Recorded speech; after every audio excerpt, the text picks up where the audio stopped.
Assalamualaikum warahmatullahi wabarakatuh. Saya akan menjelaskan tentang sejarah Khulafaur Rasyidin dan juga Bani Umayyah.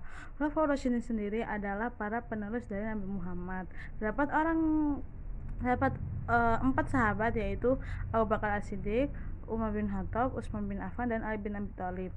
Dan mereka niki semuanya menjabat dengan total 29 tahun dari tahun 660 setelah wafatnya Nabi. Kemudian dipilihnya para Khulafaur Rasyidin ini dari musyawarah dan pemilihan secara mufakat dengan para sahabat yang ada di sana. Kemudian berakhirnya masalah Khulafaur Rasyidin ini karena banyak sekali pertikaian dan juga kesalahpahaman dari masa zamannya Utsman dan juga Ali. Sahabat Utsman dan juga Ali, dan juga pada masa Khulafaur Rasyidin ini sangat menjunjung tinggi keadilan dan kesederhanaan. Kemudian pada masa Bani Umayyah sendiri adalah berdiri pada tahun 41 Hijriah atau 661. Kemudian didirikan oleh Muawiyah bin Abi Sufyan setelah ada perpecahan dengan Ali bin Abi Thalib. Dan setelahnya Abi Thalib sebenarnya ada Hasan yang naik, tapi terdapat pertikaian, akhirnya Umayyah yang jadi khalifah Bani Umayyah. Itu diawali pada tahun 661 Masehi. Sekian dari saya.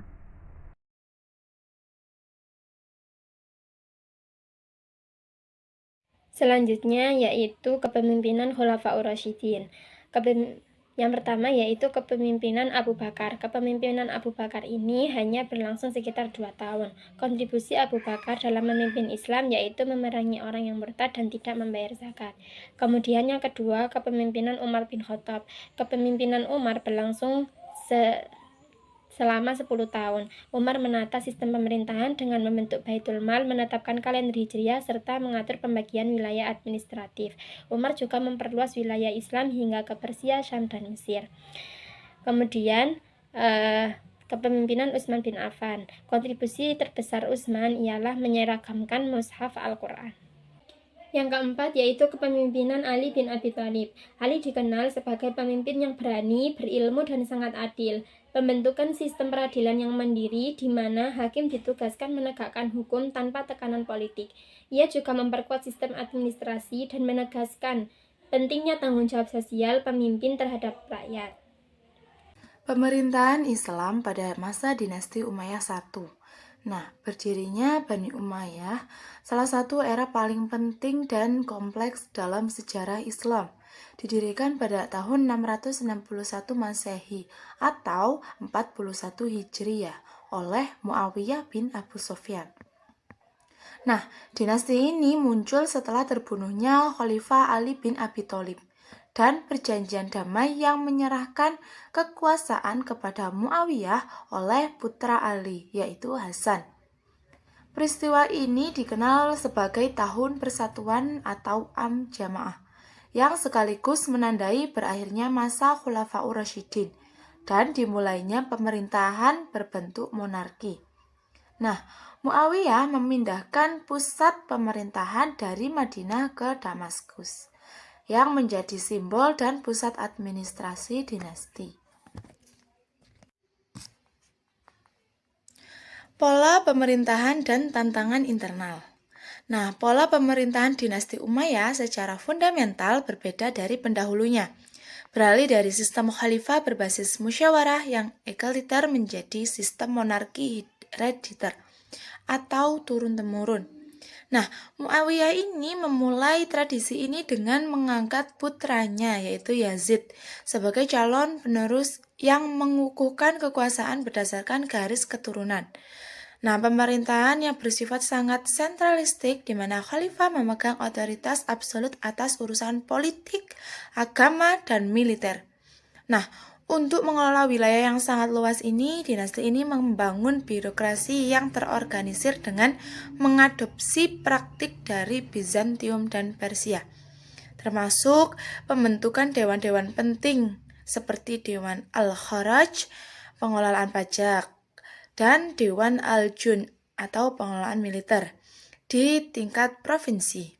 Kekuasaan dijalankan oleh gubernur yang ditunjuk langsung oleh khalifah, yang umumnya berasal dari kalangan Arab Umayyah. Nah, untuk menjaga loyalitas.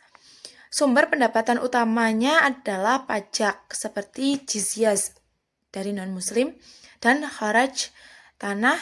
Namun, sistem ini syarat dengan ketegangan terutama akibat diskriminasi terhadap kaum Mawali atau non-Arab Muslim yang merasa tidak mendapatkan perlakuan setara dengan orang Arab. Kebijakan pajaknya itu berat yang menjadi sumber ketidakpuasan sosial dan politik. Ekspansi wilayah yang luas. Dinasti Umayyah dikenal sebagai salah satu kekhalifahan dengan wilayah terluas dalam sejarah. Dengan ekspansi yang cukup 3 benua, wilayah kekuasaan mereka itu membentang dari semenanjung Iberia, yaitu Spanyol, di daerah barat hingga perbatasan India dan Asia Tengah di timur. Nah, ekspansi terbesar terjadi di barat, di mana penaklukan Spanyol Andalus dimulai pada tahun 711 Masehi oleh Tariq bin Yazid. Setelah mengalahkan pasukan Visigotik di timur, ekspansi yang pesat mencapai Sindh, yaitu sekarang Pakistan, pada tahun 711 Masehi oleh Muhammad bin Qasim.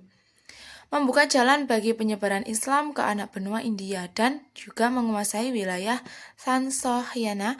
Ekspansi ini didorong oleh motif politik, militer, dan tujuan penyebaran agama Islam serta penguatan budaya Arab. Peradaban Islam pada masa Umayyah.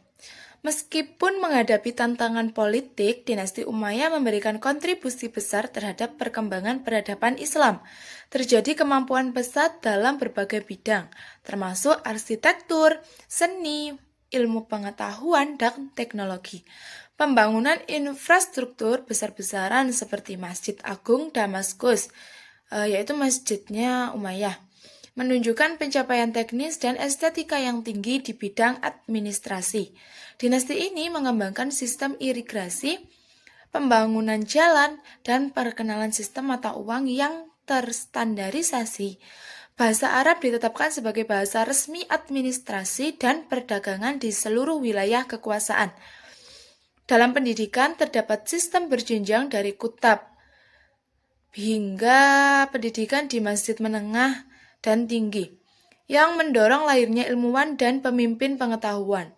Selain itu, mereka mulai mendorong pengumpulan dan penerjemahan teks-teks klasik, meletakkan fondasi bagi perkembangan ilmu pengetahuan di masa dinasti Abbasiyah. Kejatuhan dinasti Umayyah. Masa pemerintahan dinasti Umayyah di Damaskus berakhir pada tahun 750 Masehi. Keruntuhan ini disebabkan oleh kombinasi faktor internal yang kompleks. Yang pertama, pemberontakan internal, terutama dari kelompok Mawali yang merasa didiskriminasi dan menentang kebijakan sentralistis. Yang kedua, konflik sekretariat dan suku. Nah, ketegangan antara Sunni dan Syiah serta konflik antara suku-suku Arab utara dan selatan melemahkan negara. Yang ketiga, kelemahan pemimpin. Sejumlah khalifah berakhir dianggap tidak mampu menjaga stabilitas dan terjerumus dalam kebiasaan buruk yang memicu korupsi dan konflik antar komandan. Yang terakhir, pengelolaan wilayah yang luas. Ekspansi yang terlalu cepat menciptakan tantangan dalam pengelolaan dan komunikasi yang efisien, sehingga pusat sulit merespon ancaman keamanan. Nah, faktor-faktor ini menyebabkan kekalahan dinasti tersebut di tangan dinasti Abbasiyah yang menggantikan kekuasaan Umayyah di sebagian besar wilayah. Meskipun warisan administrasi, budaya, dan penyebaran Islam mereka tetap bertahan lama. Warisan dinasti Umayyah. Warisan penting dinasti Umayyah yang pertama yaitu penyebaran Islam ke 3 benua. Yang kedua, bahasa Arab sebagai bahasa dunia Islam. Yang ketiga, sistem pemerintahan dan administrasi modern. Ini adalah nilai-nilai karakter dan kepemimpinan dalam pemerintahan agama Islam. Di era modern seperti ini, banyak orang yang melupakan jati diri sebagai pemimpin yang sejati. Ada 4 nilai karakter pada pemerintahan dan kepemimpinan Islam. Yang pertama yaitu sidik atau jujur, yaitu berani mengakui kesalahan. Sikap ini menunjukkan bahwa seorang pemimpin harus berani mengakui kesalahan dan tidak egois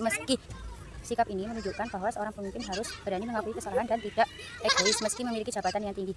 Kejujuran akan membentuk kepercayaan dari rakyat atau bawahannya. Yang kedua yaitu bertanggung jawab. Sikap ini harus menunjukkan bahwa pemimpin harus siap memikul tanggung jawab atas kebijakan yang telah diambil dan harus berani berinovasi dan memberikan solusi dalam organisasi. Yang kedua yaitu amanah atau dapat dipercaya. Selanjutnya, seorang pemimpin harus memiliki sifat yang amanah dan dapat dipercaya agar anggota-anggotanya bisa memiliki kepercayaan. Selanjutnya adalah amanah atau dapat dipercaya. Ketika Umar bin Khattab terpilih menjadi khalifah, masyarakat menyambutnya dengan keikhlasan dan rasa percaya karena Umar sudah dikenal sebagai sosok yang jujur dan berakhlak baik sebelum diangkat menjadi seorang pemimpin. Artinya seseorang yang bisa dipercaya memimpin jika sebelumnya sudah menunjukkan rasa bertanggung jawab dan kejujuran akan dalam menjalankan tugas-tugas yang kecil. Yang ketiga yaitu tablik atau menyampaikan dan menjalankan amanah dengan baik. Sebagai seorang pemimpin harus memiliki sikap tablik atau menyampaikan amanah dengan baik kepada masyarakat atau orang yang dipimpin. Seorang pemimpin harus menyadari tanggung jawab utamanya yaitu menegakkan keadilan dan melindungi rakyat. Kepemimpinan bukanlah tentang kekuasaan tetapi amanah yang harus dijalankan dengan sungguh-sungguh. Selanjutnya yaitu fatonah atau cerdas, yaitu seorang pemimpin harus memiliki wawasan yang luas. Seorang pemimpin harus mempunyai inovasi ide-ide baru yang bermanfaat bagi masyarakat. Seorang pemimpin juga harus mengendalikan emosi sebelum mengambil keputusan. Keputusan yang dibuat dalam keadaan marah, sedih atau gembira sering kali tidak bijak. Muawiyah sudah memberikan contoh bahwa menenangkan diri terlebih dahulu dapat membantu berpikir lebih jernih dan bertindak yang benar. Yang terakhir yaitu penerapan nilai kepemimpinan Islam dalam pembelajaran di MISD. Yang pertama yaitu sikap amanah. Sikap amanah ini bisa ditumbuhkan dari pembiasaan tugas kelompok, pengelolaan piket kelas, dan pemberian amanah sebagai ketua kelompok belajar. Yang kedua yaitu guru adil, di mana guru harus bersikap adil dalam memberikan penilaian. Yang ketiga yaitu musyawarah. Dalam mengambil keputusan di kelas, guru harus mengajarkan dengan bermusyawarah. Contohnya ialah voting dalam memilih anggota struktur organisasi kelas. Yang keempat yaitu nilai keteladanan, di mana guru harus menjadi teladan bagi siswa-siswinya. Yang kelima yaitu nilai tanggung jawab. Seperti pengadaan proyek kelas peduli lingkungan, ini akan menumbuhkan tanggung jawab siswa.